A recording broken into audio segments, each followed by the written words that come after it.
ముఖ్యమంత్రి చంద్రబాబు, మంత్రి నారా లోకేష్ ఒకే రోజు ఒకేసారి వైసీపీ సోషల్ మీడియాకు దొరికేశారు. వైసీపీ సోషల్ మీడియా ఇటీవల కాలంలో బాగా యాక్టివ్ అయింది.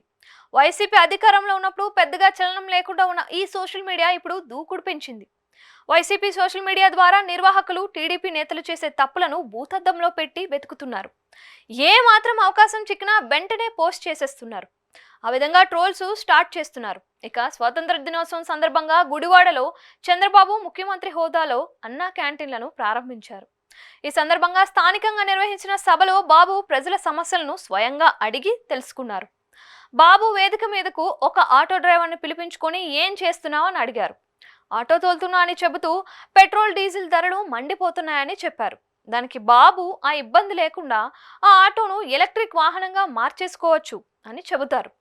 అది ఎలా అంటే డీజిల్ ఇంజిన్ తీసేసి ఎలక్ట్రికల్ ఇంజిన్ పెట్టేస్తే ఆటో ఎలక్ట్రానిక్ వాహనం అవుతుంది అని బాబు అంటారు. ఇది వైసీపీ పట్టుకొని సోషల్ మీడియాలో ట్రోల్ చేస్తోంది. విజనరీ అంటే ఇదే మరి అని అంటున్నారు. నిజానికి ఎలక్ట్రిక్ వాహనాలుగా మామూలు వాటిని మార్చడం అంత ఈజీ కాదు. ఏకంగా ఆటో మొత్తాన్నే ప్రత్యేకంగా మార్చాల్సి ఉంటుంది. మరి చంద్రబాబు ఆ సంగతి తెలిసి చెప్పారో లేక ఫ్లోలో తెలియక చెప్పారో ఏమో కానీ ఆయన వెరీ ఈజీ అన్నట్లుగా చెప్పటంతో దాన్ని వైసీపీ వారు ట్రోల్స్ చేస్తున్నారు. మరోవైపు చూస్తే గుంటూరులో నారా లోకేష్ మంత్రి హోదాలో జెండా వందనం చేశారు. ఈ సందర్భంగా ఆయన మాట్లాడుతూ తెలుగులో కొన్ని పదాలను కూనీ చేశారు అంటూ వైసీపీ సోషల్ మీడియా వెతికి పట్టుకొని హైలైట్ చేసింది. పెన్షన్ కి పెన్షన్ అనడం, రైతులు అనేదానికి రైతుల్ అని అనడం, నివాళికి నివాల్, అలాగే ఉద్యాన పంటలు అనడానికి ఉద్యమ పంటలు అని లోకేష్ చదవడాన్ని ఎద్దేవా చేసింది. అమరవీరులు అని చదవడానికి అమరవీలు అని చదివారు. వేడుకలు అని చదవడానికి బదులుగా వేడకలు అని చదివారు అని వైసీపీ దెప్పి పొడుస్తుంది. అర్హులు అనడానికి అరులు అని అన్నారు.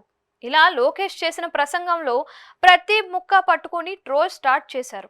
నిజానికి లోకేష్ కి తెలుగు మీద అంత పట్టు లేదు. అయితే ఆయన ఇటీవల కాలంలో మెరుగుపడ్డారు. కానీ ఆయనకు ఇచ్చిన ప్రసంగ పాఠంలో కొన్ని కఠిన పదాలు ఉన్నాయి. వాటిని ఆయన కూడబలుకొని చదవడంతో పాటు కొన్ని చోట్ల సరిగ్గా పలకలేకపోవడంతో ట్రోల్స్ కి గురి అయ్యారు. ఇలా ఒకే రోజు బాబు, చిన్నబాబు వైసీపీకి సోషల్ మీడియాకి బుక్ అయిపోయారు.